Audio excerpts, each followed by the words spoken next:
It's been a while since I've traveled. Let's admit, it was like BC, and y'all know what I mean by BC. Comment below if you plan on taking a trip this summer. Hey guys, it's Fo from mamaandmoney.com, where I teach you how to make and manage money to become financially free. So I'll admit, it's been a while since I've traveled, and I think the same may be true for many of you. So we're trying to get back on the bandwagon of figuring out exactly how do we get back in the swing of traveling. And a part of that is knowing how to budget for your summer travel. So in this video, I'm going to be sharing my best tips for how you can budget for summer travel. So if you're interested in getting on the road or taking a flight this summer, stay tuned. So I don't know about you guys, but I am so ready to take a trip. But before I even do that, the first thing that I love to do is to make sure that we have a solid budget for where we're going. So I'm going to be sharing the steps that we take to plan for all of our trips, whether you're traveling during the summer or anytime during the year. So first things first is you need to decide exactly where you're going. Yes. Sounds simple enough, but you need to figure out where you're going. This is going to determine how much it's going to cost, whether you're going to drive or if you need to fly, all that stuff. So first things first, figure out where you're going to go. Now, if you need some ideas on places to travel, definitely check out sites like Pinterest to get some travel inspiration. Check out some photos on Instagram. You look at some hashtags for travel, but first find the place that you want to travel so that you know exactly what mode of transportation you'll have to take and ultimately exactly how much it'll cost. So once you know exactly where you want to go, you need to figure out when you want to go there, because this will determine how long you have to save for your trip and how much transportation will cost. So if you already know where you're going to go and maybe it's someplace that you have to fly to, you want to start looking up flights. You want to know how much is it going to cost you to fly to this location so you can have a gauge of how much money you need to put aside or have ready and available to book your flight. Now, if this is a road trip, then you can calculate the number of miles and you can kind of estimate how much it's going to cost you in gas to make this trip. Or if you're going to rent a car, how much it's going to cost you to rent a car. But it all begins by first knowing where you want to go, when you want to go there, and then you can determine your mode of transportation. Now, when it comes to flights, we like to use Scott's Cheap Flights to look up flight deals, but we also like to book through a site called Expedia.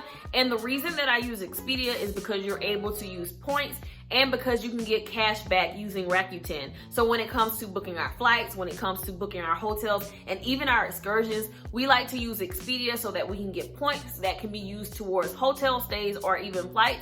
And we can also get cash back with Rakuten. Now, once you have your money ready to book your flight and perhaps even your hotel, you want to make sure that you set money aside for food, because after all, you're going to have to eat.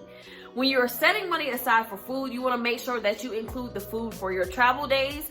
And also you want to make sure you have food for breakfast, lunch, dinner, and even snacks. As a rule of thumb, my husband and I would say we only want to spend about $10 each for breakfast on our travel days. And maybe perhaps we set aside $20 for breakfast during the week, $50 for dinner, and maybe $30 for lunch or less. And that puts us in a frame of mind that, hey, we only have so much money to spend, so we have to be very strategic about where we go and what we get to eat. Now, you also want to even put money aside for if you want to do some kind of fine dining. So when it was just my husband and I traveling, we always wanted to have a night where we would just go to a nice restaurant. So you want to make sure you put that in your budget as well. So if your budget on a daily basis for food is $50 or less, maybe you up a budget for one day to $100 so that you can go to a nicer restaurant.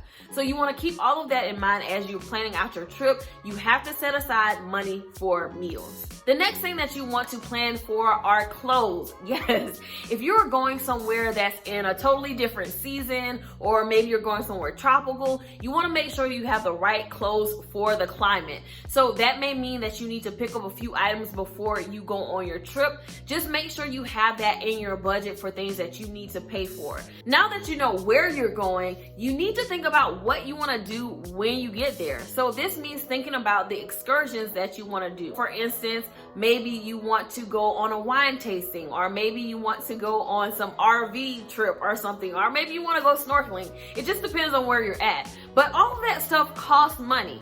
So you want to make sure you look up those excursions that you want to take, and then also put that in your budget. If it costs $100 to go snorkeling, put that in your budget so that you can have money set aside for that excursion. Now, like I said, we always book all of our excursions on Expedia. That way we can get cash back for it.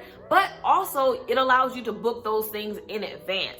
So when we would travel, we didn't have to worry about trying to book things on the trip. All of our excursions were already planned. We had the tickets printed out. We had all of our information. So once we got on our trip, we could just go. That is one thing that I would definitely recommend doing in advance.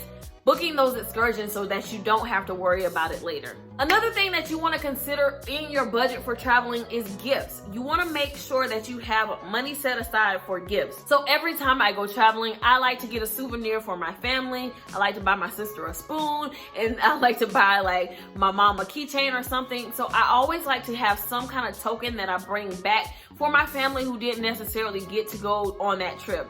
So budget for any souvenirs that you want for yourself or for other people. It doesn't have to be much. Souvenirs don't cost a lot of money, but you still want to make sure you have something set aside so that you can already have money to pay for those items. Now, some things that you want to consider as you're budgeting for your travel are things like pet sitting. Do you need to pay for pet sitting? If so, you need to put money aside for that. Are you going to get a house sitter? If so, you need to put money aside for that. Do you need to stop your mail? If so, you need to go ahead and have that plan for your mail to be paused until you get back.